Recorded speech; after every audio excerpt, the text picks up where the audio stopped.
Hello, thank you for tuning in.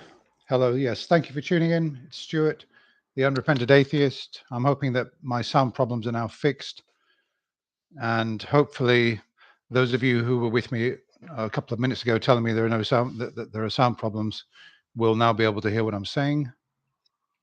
So, okay, so yes, I'm going to be talking about the line, the some of the calls that went out on the line, and I'm going to be talking about my video that I did on Rowan Williams. Are nothing new to be talking about a sermon which I heard recently in a Christian church. And what else? Okay, well, those are the main things. Just to say, first of all, that I'm not going to be monetizing this video. I don't monetize my live streams because of the fact that I want this to be a sort of continuous experience for people. And it can be very irritating, of course, to see ads. I do have ads on my other videos, but as for a live stream, it's quite a special thing. So I'm not doing that. If there are any sound problems, please let me know. Am I coming through okay on the sound? If somebody could just leave a message there just to confirm it, because I had some technical issue and I'm just hoping that that is actually sorted out now.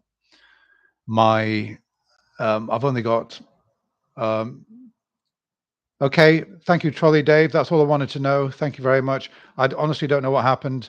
I made a video literally half an hour ago on Marty's call from the line, the one in which he called in to say that mathematics proves the existence of God.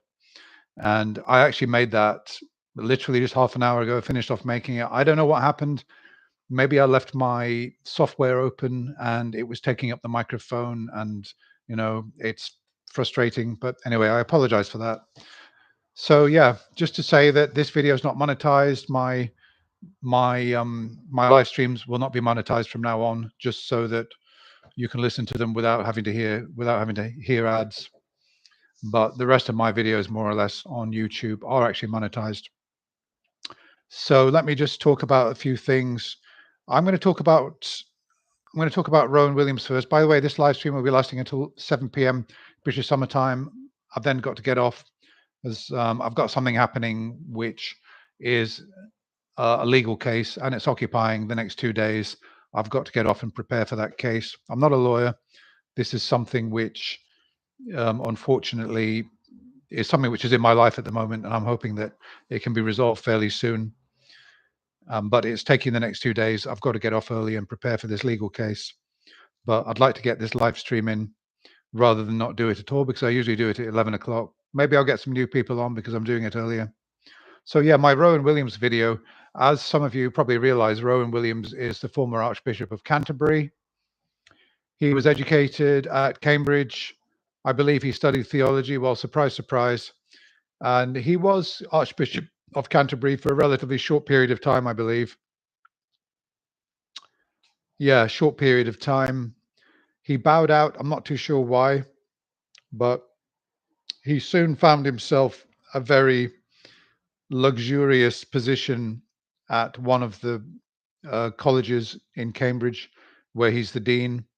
And I've actually seen him walking around in Cambridge. When I lived near Cambridge, I actually saw him walking around, and he was standing with his hands behind his back in his full gown and everything. I mean, and the beard. And he had his hands behind his back, and he was standing looking in a bookshop window for quite some time. And I waited till he I waited till he moved away, and I went to look at what he was, he was interested. What was he interested in? And it was just books about gardening. Oh well, fair enough. I guess that he's a keen gardener. So yeah, Rowan Williams. I've read Rowan Williams. Of course, has written several books. I've read one of them, which what was it about? It was about the resurrection and what it means in Christianity in different cultures and in different traditions, and why the resurrection is such a special thing. And I did read it through. I didn't buy it. Um, my partner at the time, she was a Christian. She bought it. She left it lying around, and I didn't wasn't really into atheism in a big way at that time, but I decided to read it. And I did find it interesting because I probably discovered certain things about the resurrection as a symbol in Christianity that maybe I didn't know before. Well, not really that much, to be honest with you. But what I found really interesting were his reasons for why he believed in the resurrection. Why he believed in the resurrection effectively finds the gospel accounts really compelling. He finds the gospel accounts so compelling that he thinks that he can actually sense some kind of I don't know, quality from the evangelists that indicates to him that this is a true event that was witnessed, that really did happen. And this is one of the key reasons why he believes in the resurrection, because he found it compelling. And I guess that a lot of Christians and a lot of religious people, the reason they're in their religions is because they find the religious text compelling. And guess what? The whole idea of the Book of Mormon, of the Gospels, of the Old Testament, of all the religious texts you can think of, is to be Book of Mormon, of the Gospels, of the Old Testament, of all the religious texts you can think of, is to be compelling. Surprise, surprise. There are clever people around thousands of years ago who could write really compelling texts with a sort of verisimilitude or a realism to them that impresses people that what they're actually talking about and claiming actually really happened. And those books obviously do their job. They actually manage to get people to believe. And if they can get somebody as intelligent as Rowan Williams to believe, then obviously there are people with far less intelligence that will jump into a religion on far less compelling presentation. Yeah. So let me just look at some of your comments. Daniel says, I like Mr. Williams. He seems a really nice person. Well, I wouldn't really say anything against him, but as for his video, he was saying that about the new atheists. I mean, why new atheists? He was asked the question, what do you think about the new atheists? I mean, why is it relevant that they're new atheists? What's new about them?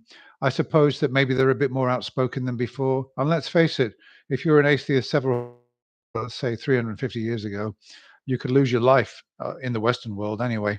Nowadays, in certain countries in the world, you can lose your life just for being an atheist. But in the Western world, it took time for the church to lose its grip on what was acceptable to say. So by the time David Hume came along in Scotland and Joseph Locke and other philosophers, and they were saying, well, we're atheists, we don't believe in God for whatever reason, there was no penalty for saying that. And obviously, eventually, anybody had the freedom to say they don't believe. So with Rowan Williams, he's claiming in the video that I curated, he's claiming that, well, there's nothing really new in what the new atheists are saying. And, these things are cyclical. They kind of come back and then they sort of go away again and then they come back. It's almost like he's dismissing the whole of atheist objections just because there's nothing new in them. Yeah, well, as many of you have pointed out in your comments on my video, there's nothing new in bad arguments for the existence of God. And there's nothing particularly new in objections for those bad arguments. So that doesn't increase the credibility of claims for the existence of God, does it, really? Yeah, so it's difficult. It was difficult for me to see his intelligence when he was making this video about the new atheists. His main critique is that, well, it's cyclical. There's nothing new in what they're saying. It's not really much of an insight into the new atheists. What would have been more interesting is if he talked about the phenomenon of people like Richard Dawkins writing populist books on atheism and why this has become a popular thing. That would have been more interesting than just simply dismissing them out of hand, because they're not dismissing the right God. Because as he was saying in his video, okay, the God that the new atheists are dismissing and angry with is a very different God from the one that, for example, if you could go back in time and talk to St. Augustine, the complexity and the sophistication of the God that he might present to you would make you think a bit before dismissing that God. Well, not really, because you could have a conceptually very, very advanced and theologically sophisticated model of God. It doesn't matter how sophisticated that model is. It might well resolve some of the objections you would have. For example, on the problem of suffering, it may well be that St. Augustine could have presented you with a God that could be a caring and loving God, and yet somehow account for the suffering that we have. And I suppose that's the free will argument. Yeah, perhaps, but it still begs the question, why would you believe in such a God? And what is the evidence for that God's existence? Also, he dealt with, or he noted that the new atheists have got scientific objections to religion, okay, or scientific objections to the existence of God, the claim that God exists. And if I'd been there talking to him, I would have said, no, no, no, no, no, no. I haven't got, and Richard Dawkins hasn't got, any scientific objection to the claim that there is a God. No, none at all. My objection, my scientific objection, is to the claim that the world or the universe was created in 7 days. That's a scientific claim. The claim that human beings were intelligently designed, that's another claim. The claim that there were miracles that controvert the laws of nature, there's another claim. The claim that a man definitively died and was resurrected from the dead, there's another claim. These are all claims which contradict everything that we know about the way that science works. So our scientific objections are not with claims that there is a God. It's specific claims which are rooted in science and which contradict science, which we can find in those religious texts. So I thought that with what he was saying, that he was really straw manning quite a lot.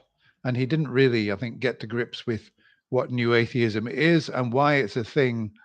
And he didn't really acknowledge that in the Western world, perhaps it's a thing because as we live in a more sort of affluent world where people have fewer material concerns, they can feed themselves, they can clothe themselves, they can build constructive lives.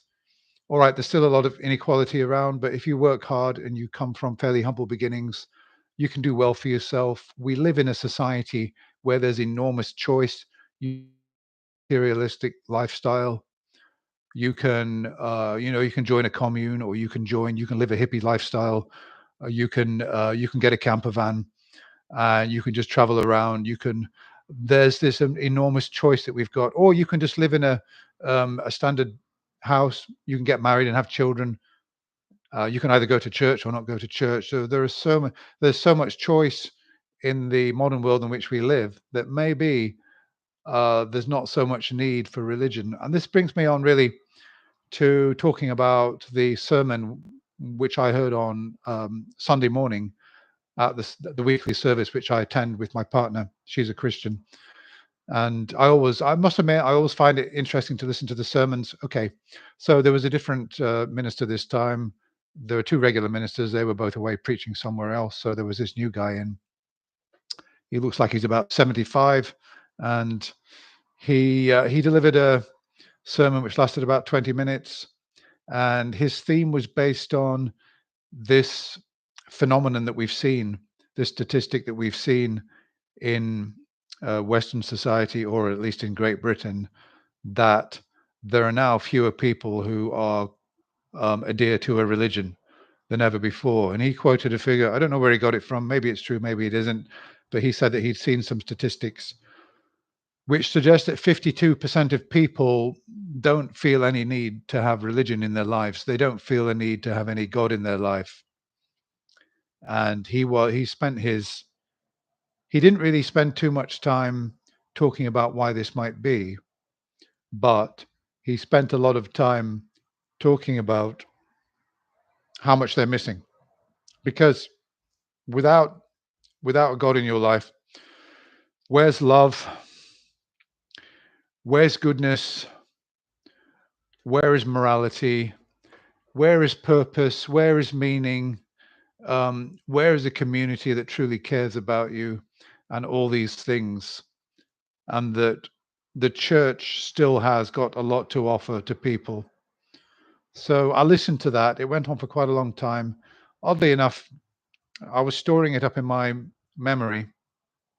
I was trying to store it in my memory, but he wasn't saying enough sort of interesting things for me to remember more, unfortunately. So that only 2 hours ago, when I was making some notes about what to say in this video, I couldn't remember a single thing that he said. I couldn't even remember what the theme was. I only eventually started remembering what he was talking about, because I remembered the 52% figure that he quoted, and then it opened up in my memory some of the other things that he was talking about. Yeah, so coming back to what Rowan Williams about the new atheist, something that he just completely missed, that we live in a world where there's far more choice and far more freedom probably than ever before, at least in the Western world. And religion is not really so much of a thing for people because they've got what they need. They've got their family around them. They've got communities in the spare time activities that they do. And they've got the internet. They can join online communities, and they don't really feel a great need for religion. And all the time, this is going against the church. This is going against all those organized religions, that there are more and more people. And I don't know what the curve looks like, but maybe in 100 years' time, it will be like 10% of people actively have a religion and the rest don't identify with religion at all. That might well be the case. Okay, so let me just move on then. So I wasn't really that impressed with what Rowan Williams said. And I suppose the reason I did a video is because I saw a lot of problems with what he was saying. But I think that, I mean, you could claim this about atheists as well, that when you've got a worldview, it in a way becomes part of you. It becomes like part of your ego. You identify with it. And in my case, for example, I don't believe in any gods. I don't have any religions. And yeah, it would be worldview altering. It would really shake me up if I suddenly decided, well, actually, I believe in God after all. And yeah, it would be a big deal for me if anything could convince me that there is a God, or if for some bizarre reason, I don't know, I had some kind of experience and it convinced me that there's a God. And I was on here saying, hey guys, I'm a Christian now. I'm sorry. I'm starting a new channel and it'll probably be a lot more successful than the one that I've got. Because after all, there are probably 10 times as many Christians out there searching around for validation of their own beliefs than there are atheists and skeptics. And I'd like to think that I don't search around for validation for my beliefs, and that I would rather be challenged. And for example, the call that came in on the line last night, I didn't see it last night. I watched it this morning in the UK. Marty called in, and he called in to say to Matt and Forrest, what are you looking for in terms of evidence? What would convince you? What sort of evidence are you looking for? This has been asked many times. I don't tend to get people so much asking me as rather saying what they imagine would be evidence for me. Like, oh, you atheist, you only accept God if he comes up to you and shakes your hand, or if he sits on your knee, or if he you'll only accept material hard evidence, won't you? So what's the point in trying to convince you? Well, God appearing to me and shaking my hand would be a very nice thing indeed. And if I was convinced that it was God, then I suppose I would become a theist. But I will consider any kind of evidence that anybody's got to support the claim there is a God. So don't straw man me by saying, "Oh, you'll only accept rock hard evidence." And no, I will accept a watertight philosophical argument. Yes, of course, empirical evidence, of course. Um, I don't know, some kind of reasoning that could lead me to maybe a belief in the existence of God. Maybe not so much, um, really, because it would be difficult for me to see how just simple reasoning could lead me to the belief that God exists. A kind of reasoning like, well, I don't know. I suppose we're talking about philosophical arguments, but the kind of reasoning through causation that everything seems to have a cause, and if we trace everything back, can't really imagine an infinite regresses of causes. It would make sense that there's a first uncaused cause that everything could come from, and that would be quite tidy and a very nice thing indeed to resolve all those issues that we've got. Where did everything come from? That would be very nice, but I've never been particularly convinced with those arguments. And I would go with what Bertrand Russell said, that yes, for everything that exists within the universe, within the whole, causation seems to be a rule, that whatever you can find came from something else, has a cause to it, but that may not apply to existence itself. So things that exist have got a cause, but the sum total of existence may not have a cause. He put it so eloquently and beautifully that ever since I heard it, I immediately really was not at all convinced by the causation argument. Okay, so yeah, so Marty called in, and his really essentially was a causation argument. I know that he called in to say that what convinces him is mathematics, because he'd already said he believes in a grand architect, an intelligent designer, and mathematics for him is evidence of an intelligent designer. Mathematics has got a certain order to it. There's this line, numbers increment one after the other, and um, there are rules. There's a system, and there's such a complex system. It couldn't have come about purely by itself, and that therefore this system must have a system designer, a grand architect. And really, this is nothing too different, because people, creationists, people who are into intelligent design, in their worldview, everything was designed. Every last speck of dust, every last atom has got a designer. So he's saying that, yeah, this system of mathematics is so impressive that it has to have an ultimate foundation. Yeah, but in his worldview, everything has got to have an ultimate foundation. A speck of dust has got to have an ultimate foundation. You can trace back all the causes to the first cause, the grand architect, the intelligent designer, also known as God. But he picked up on this mathematics thing because it's so big and impressive. And actually, it's quite a good question. Where did mathematics come from? Where, was it invented? Was it discovered? Did it develop from simple beginnings? Where did mathematics come from? Or is there maybe a God who uh, created mathematics with the rest of the world and created logic, authored mathematics, authored um, the musical scales, because it's the same kind of thing. The musical scales, we discovered that there are different tonalities. And did God put that? Did God put the 24 scales there that we make amazing music from? Or could it be that from very simple beginnings, music developed? We discovered that there are lower notes and higher notes. There are semitones, and hey, there are certain groups of notes that seem to be related to each other. And uh, did a God do that? Did a God create all these relations between notes, musical notes, or is it just that that's how things are? And human beings, eventually, because of their ingenuity and their intelligence, discovered it and made sense of it and made use of it. And the same can go for mathematics. So in my video, I I kind of speculated a bit in a very rudimentary kind of way about how number systems first developed, because Richard Dawkins said that And I think it's a really good rule that complicated things come from simple beginnings, and that goes for everything that we know about in the universe.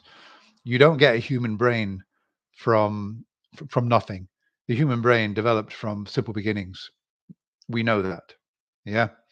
Everything developed from simple beginnings. That seems to be the case.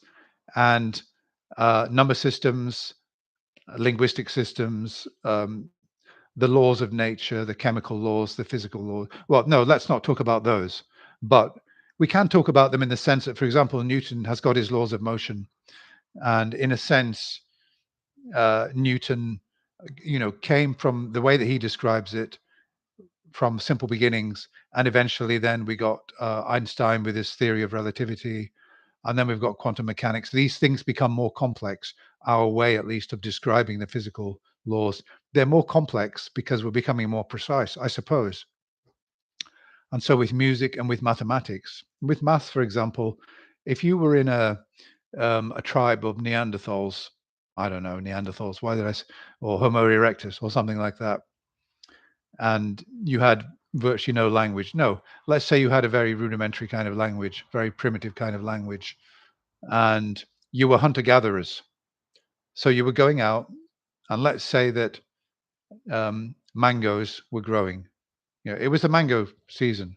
You went out, you gathered a huge pile of mangoes, and let's say there were 50 people in the tribe, and you decided to distribute the mangoes one at a time in round robin fashion, and you go around until all the mangoes are gone. And somebody says, wait a minute, he's got one more than all the others. How do how do you know that? Visually, it looks like, yeah. I mean, because everybody's got, say, 6 mangoes, and visually he can see there's one extra mango. Somebody's got 6, but he's got no way of counting. But um, uh, there's a practical reason for somehow being able to codify numbers to prove that, yeah, he's got one more. And it may well be that some kind of rudimentary system of numbering was developed from there just to distinguish between a bigger number and a smaller number, so that when you share out mangoes, everybody gets the same. And if there's one left over, then maybe it can be divided up, or maybe it can be put in, I don't know, somewhere else, or given to or maybe the leader of the tribe will take it and say, well, I'm the strongest in the tribe, so I'm going to have that extra mango. I don't know. My point is here that that's not how it happened.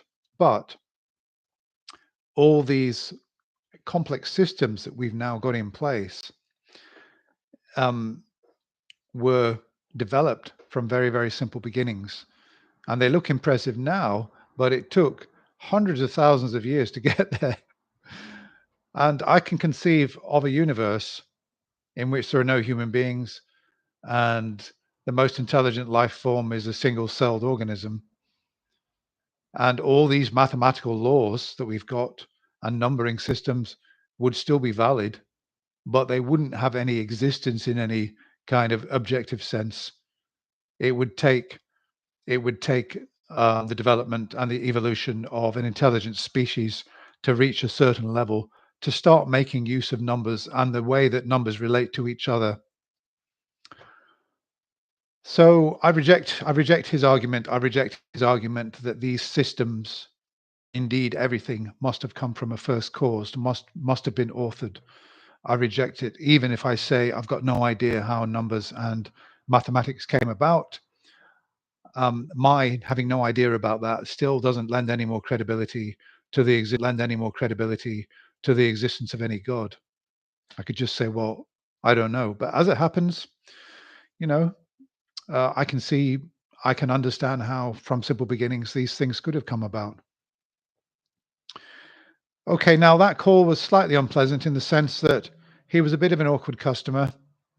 It's one of these that said, I mean, he's somebody that would speak, he spoke for 5 minutes saying exactly the same thing, that numbers have got this inherent quality, um, and it's all universal, it applies to everybody. Now, it being universal and it applying to everybody, it's a truth for everybody, doesn't mean that there's a God. I mean, hot and cold temperature is objective, and it's a truth for anybody who touches a hot iron that you're going to get your finger burned.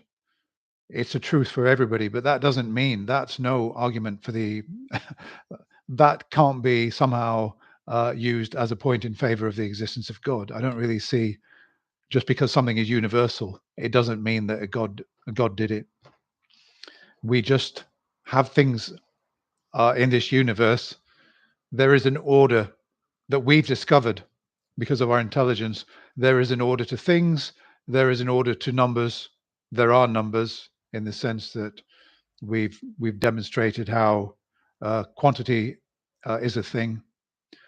There are all these things which are in order, and we've discovered the order. We've described and we've discovered certain laws. But just because there's order, it doesn't mean that anybody put it in order. It may just be the way that things are. It may be that things couldn't have been any other way. But I can see how, if you already believe in God, that you might use this as evidence to support your belief. Now, I knew an old lady who was like 75 years old. She was a Catholic. Spoke to her a long time ago before I got into skepticism and atheism, and we were kind of talking about religion. And she said to me, we were talking about the universe and how big it is and everything. And she suddenly said to me, she looked up to the skies and she said, it's miraculous. She said, all this order, um, you know, and she said, we've got all this order in the universe, and think about the intellect that keeps it all in place. Now, at the time, I mean, I'm not one to, she's a Catholic, she believes in God. And I suppose that if I encountered that view as I am now, I might say, well, um, there may be an intellect there that put it all in place, or maybe there's no intellect and that's just the way that things are. I might just put it like that and leave it open, either one or the other, and then just leave it at that. But if I heard something like that now, I definitely would say something. I wouldn't just leave it.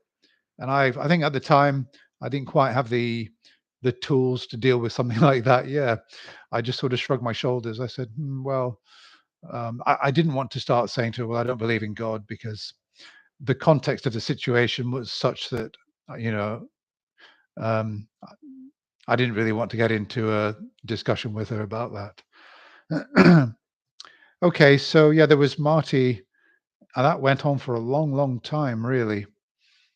And he became quite difficult because he was saying, "Oh, can I talk now?"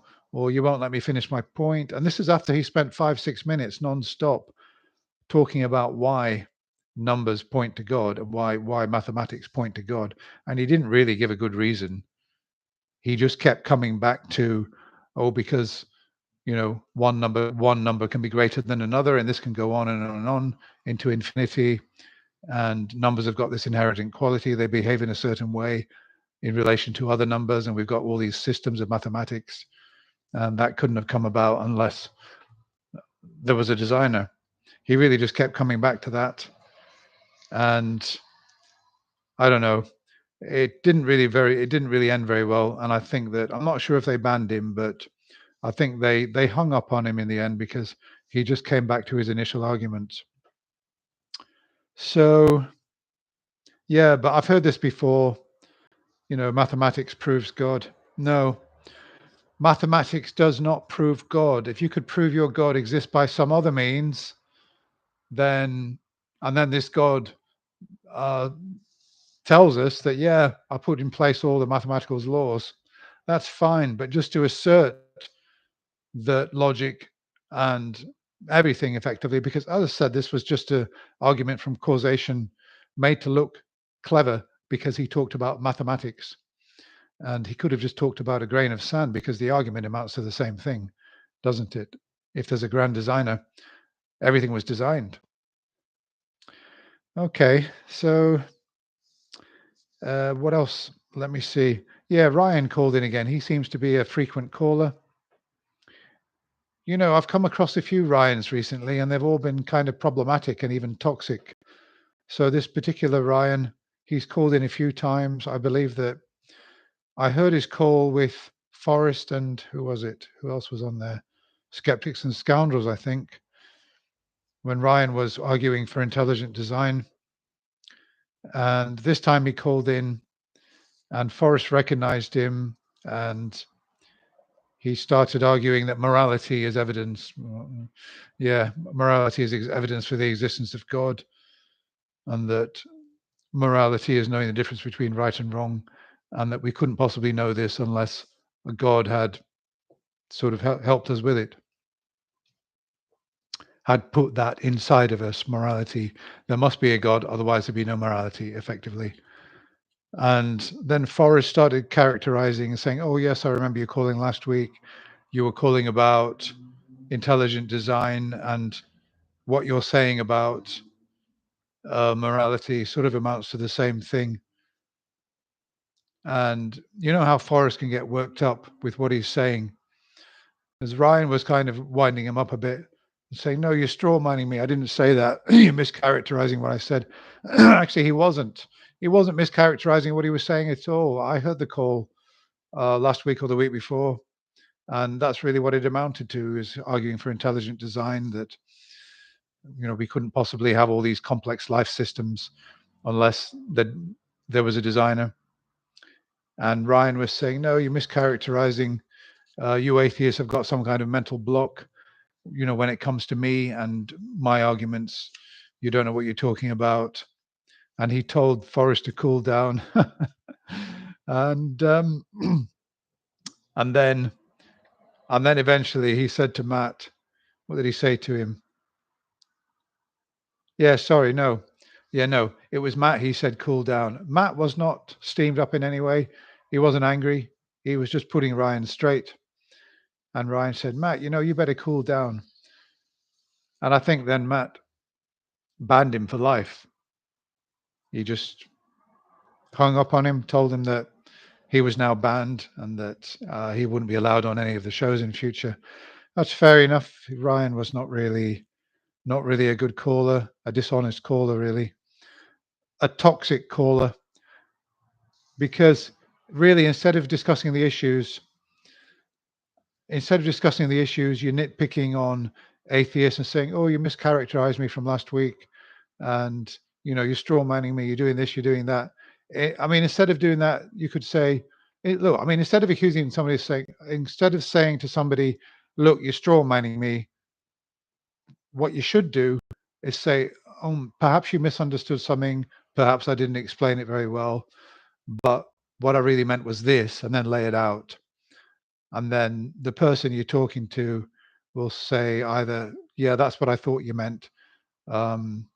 Maybe I didn't come across very well. Yeah, so instead of accusing people of straw manning, you should try and explain what it is you think that they got wrong about what you're saying. Because when you start saying, oh, you're straw manning me, you obviously got no ability to listen. There's no point discussing anything with you at all. All you're doing, if you're doing that, you're being toxic, and you've got no interest in really discussing with a person. Because even if they are straw manning, it might be completely innocent.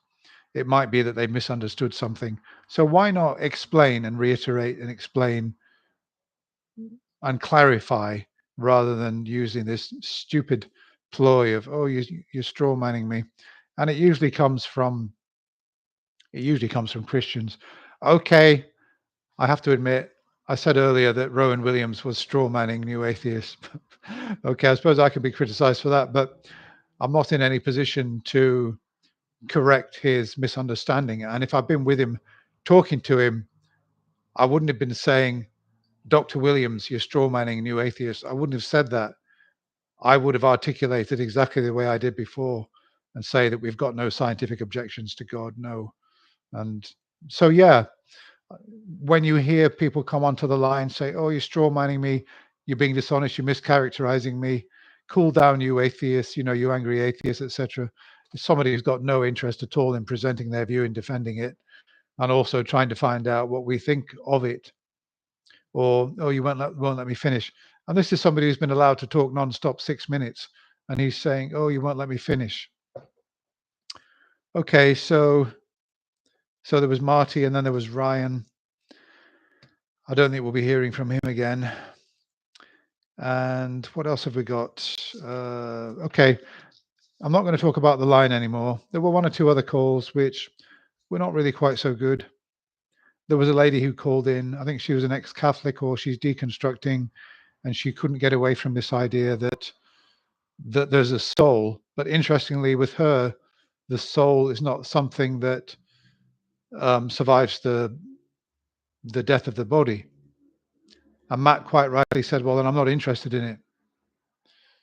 I'm only interested in claims which point to the supernatural." So if you're going to say there's a soul, if it's not something that survives the death of the body, if it just dies with the body, then really there's no point talking about it, because you've not really added anything new. And it's the same with God. If you're just going to say God's the universe, that's fine. If you're going to say God's the universe and the universe is conscious, then I've got a problem with that, because it's a claim. It's a concrete claim. And I haven't seen any evidence that the whole universe is conscious. There are things in the universe, living beings, that are conscious, but that doesn't make the whole universe conscious. Okay, so now just to finish off, I'm going to be going for about another 10 minutes or so. There's another program. I can't remember which channel it's on, but they get 3 flat earthers together with 3 scientists. And I thought, oh, that could be interesting. Because, one thing, unlike with intelligent design, you will find intelligent design people working in real universities, intelligent design people who have got real PhDs in biology and who are respected in their field.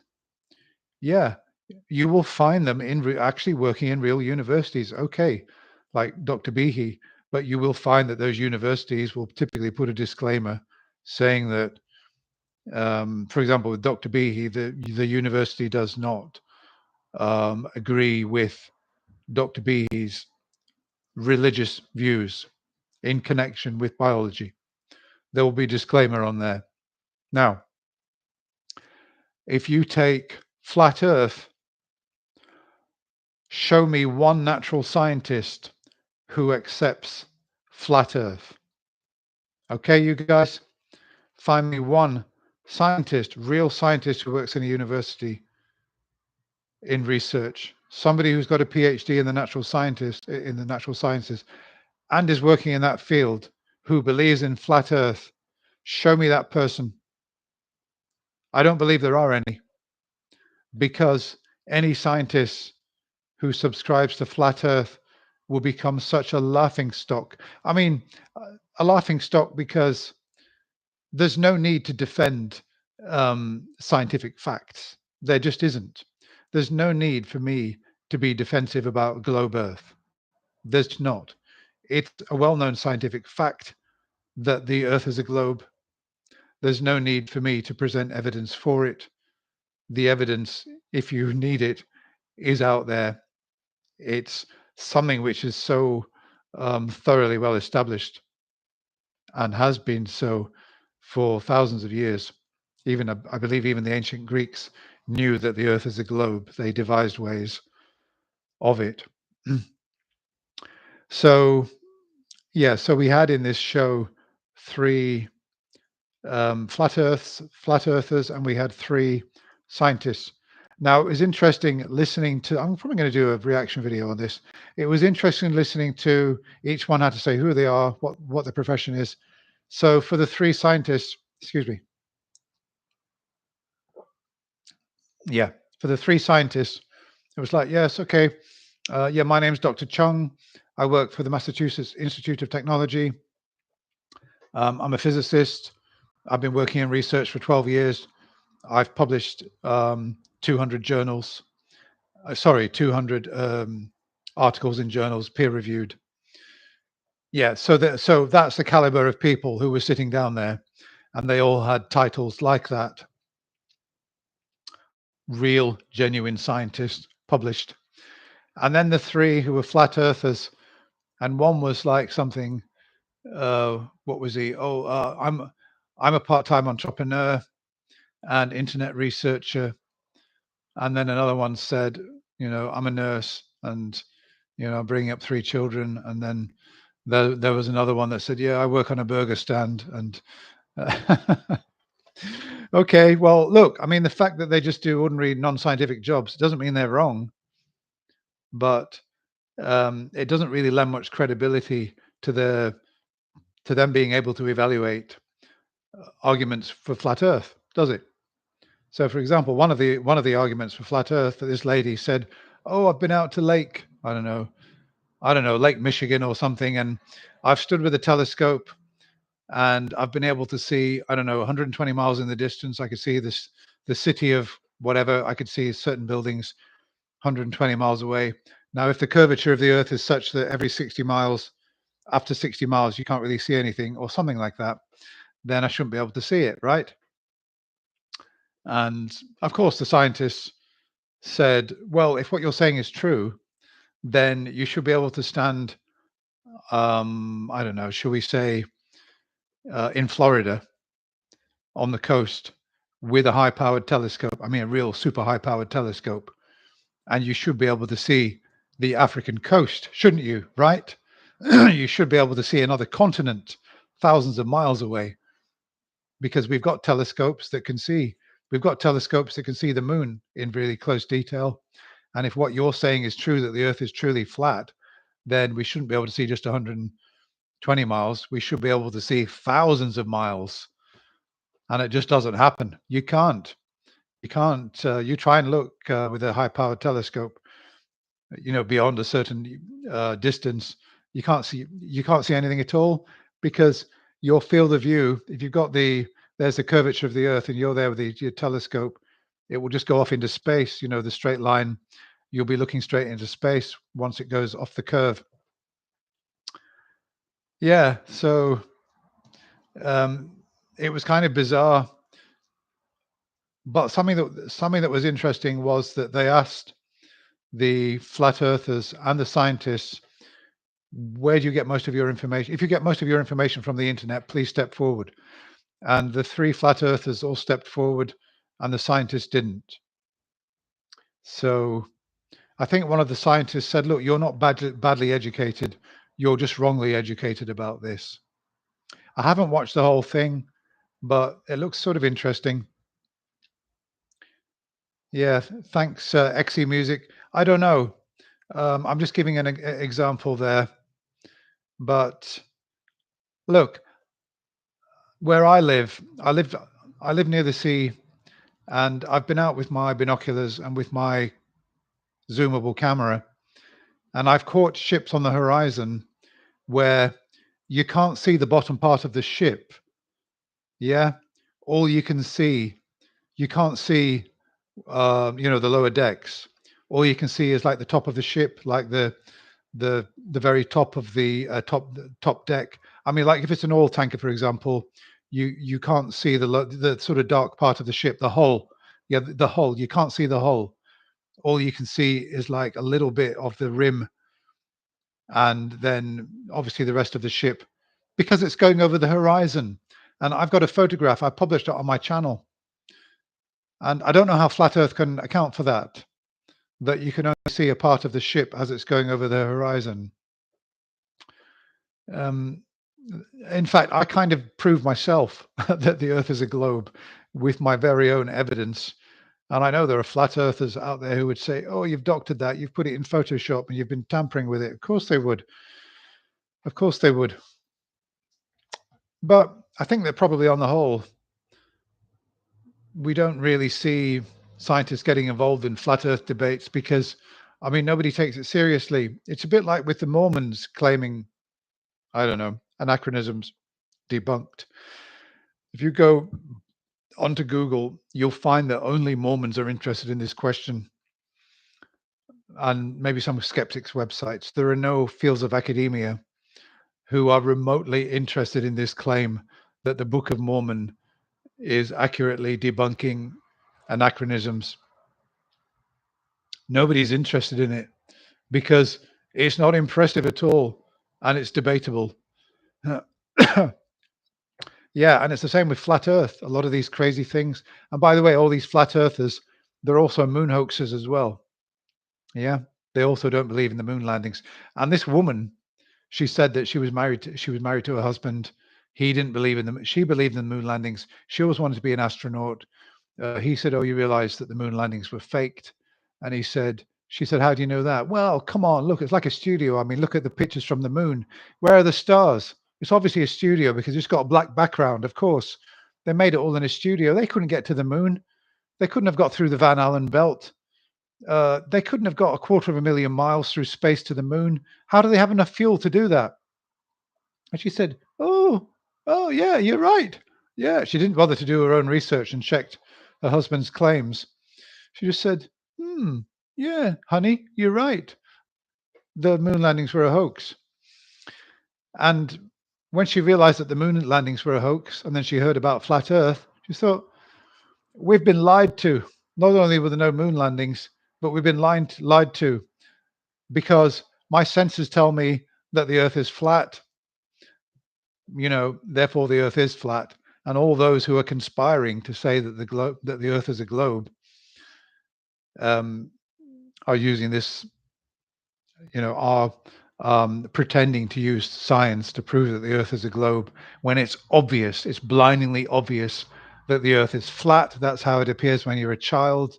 You think it's strange when you're a child that you're told the Earth is a globe because, well, the ground doesn't look curved, does it? So, for goodness sake, we've all been lied to. There were no moon landings. The Earth is not a globe, it's flat. And yeah, the problem is once you expect one of these absurd claims, it's more likely that you'll accept others. And as I've said on my channel, my best friend's a conspiracy theorist. Okay, I fell out with him a bit. I'm now talking to him again. We've kind of repaired things a bit, and we really just don't talk about his conspiracy theories and all his anti-science ideas. In fact, only today I was talking to him on the phone, and what was he saying? Oh, yeah, he was saying that whoever created us, it's amazing that they gave human beings such strong sexual desires. And I said to him, well, not just human beings, all animals, because if we didn't have such strong sexual desires, we wouldn't bother going out looking for mates. We wouldn't breed.